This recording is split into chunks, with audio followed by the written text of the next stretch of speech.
नमस्कार। योगिनी एकादशी व्रत कथा। आषाढ़ मास के कृष्ण पक्ष की एकादशी को योगिनी एकादशी कहते हैं। महाभारत काल की बात है। एक बार धर्मराज युधिष्ठिर ने भगवान श्री कृष्ण से एकादशियों के व्रत का महात्म्य सुनने के लिए कहा। उन्होंने भगवान श्री कृष्ण से कहा कि भगवान, आषाढ़ मास के कृष्ण पक्ष की एकादशी का क्या महत्व है और इस एकादशी का नाम क्या है।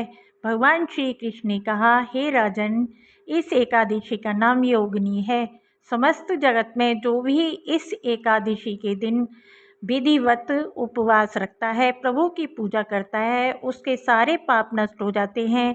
वह अपने जीवन में तमाम सुख सुविधाओं और भोग विलास का आनंद लेता है और अंतकाल में उसे मोक्ष की प्राप्ति होती है।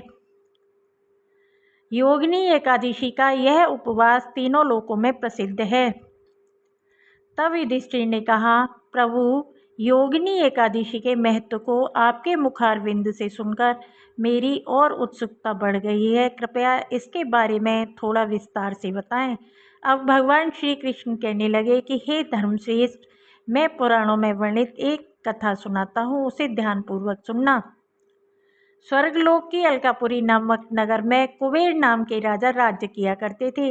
वे बड़े ही नेमी धर्मी राजा थे और भगवान शिव के उपासक थे। आंधी आए, तूफान आए, कोई भी बाधा उन्हें भगवान शिव की पूजा करने से नहीं रोक सकती थी। भगवान शिव के पूजन के लिए उनके लिए हेम नामक एक माली फूलों की व्यवस्था करता था। वह हर रोज पूजा से पहले राजा कुबेर को फूल देकर जाया करता था। हेम अपनी पत्नी विशालाक्षी से बहुत प्रेम करता था। वह बहुत सुंदर थी। एक दिन हेम पूजा के लिए पुष्प तो ले आया, लेकिन रास्ते में उसने सोचा, अभी पूजा में तो समय है, क्यों ना घर चला जाए। उसने आते आते अपने घर की राह पकड़ ली। घर आने के बाद अपनी पत्नी को देखकर वह कामासक्त हो गया और उसके साथ रमण करने लगा। उधर पूजा का समय बीता जा रहा था और राजा कुबेर पुष्प न आने से व्याकुल हुए जा रहे थे। जब पूजा का समय बीत गया और हेम पुष्प लेकर नहीं पहुंचा, तो राजा ने अपने सैनिकों को भेजकर उसका पता लगाने को कहा। सैनिकों ने लौटकर बता दिया कि महाराज, वह महापापी महाकामी अपनी पत्नी के साथ रमण करने में व्यस्त था। यह सुनकर तो कुबेर का गुस्सा सातवें आसमान पर पहुंच गया। उन्होंने तुरंत हेम को पकड़ लाने को कहा। अब हेम कांपते हुए राजा कुबेर के सामने खड़ा था। कुबेर ने हेम को क्रोधित होते हुए देखा और कुबेर ने हेम को क्रोधित होते हुए कहा, हे नीच महापापी, तुमने कामवश होकर भगवान शिव का अनादर किया है। मैं तुझे शाप देता हूँ कि तू स्त्री का वियोग सहेगा और मृत्युलोक में जाकर कोढ़ी होगा। अब कुबेर के शाप से हेममाली भूतल पर पहुँच गया और कोढ़ग्रस्त हो गया। स्वर्गलोक में वास करते करते उसे दुखों की अनुभूति नहीं थी, लेकिन यहाँ पृथ्वी पर भूख प्यास के साथ साथ एक गंभीर बीमारी कोढ़ से उसका सामना हो रहा था।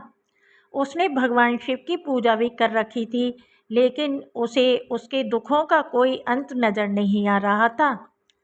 उसके सत्कर्म ही कहिए कि वह एक दिन घूमते घूमते मार्कंडेय ऋषि के आश्रम में पहुंच गया। इनके आश्रम की शोभा देखते ही बनती थी। ब्रह्मा की सभा के समान ही मार्कंडेय ऋषि की सभा का नजारा भी था। वह उनके चरणों में गिर पड़ा और महर्षि के पूछने पर अपनी व्यथा से उन्हें अवगत कराया। ऋषि मार्कंडेय ने कहा, तुमने मुझसे सत्य बोला है, इसलिए मैं तुम्हें एक उपाय बताता हूँ। आषाढ़ मास के कृष्ण पक्ष को एक योगिनी एकादशी कहते हैं। इसका विधि पूर्वक व्रत यदि तुम करोगे तो तुम्हारे सब पाप नष्ट हो जाएंगे। माली ने ऋषि को साष्टांग प्रणाम किया और उनके बताए अनुसार योगिनी एकादशी का व्रत किया। इस प्रकार उसे अपने शाप से छुटकारा मिला और वह फिर से अपने वास्तविक रूप में आकर अपनी स्त्री के साथ सुख से रहने लगा। भगवान श्री कृष्ण कथा सुनाकर युधिष्ठिर से कहने लगे, हे राजन, 88,000 ब्राह्मणों को भोजन कराने के पश्चात जितना पुण्य मिलता है, उसके समान पुण्य की प्राप्ति योगिनी एकादशी का विधि पूर्वक उपवास रखने से होती है। और व्रती इस लोक में सुख भोगकर उस लोक में मोक्ष को प्राप्त करता है। धन्यवाद। कथा पूर्ण होती है। जय हो श्री हरि जी की। प्लीज़ लाइक शेयर सब्सक्राइब करें।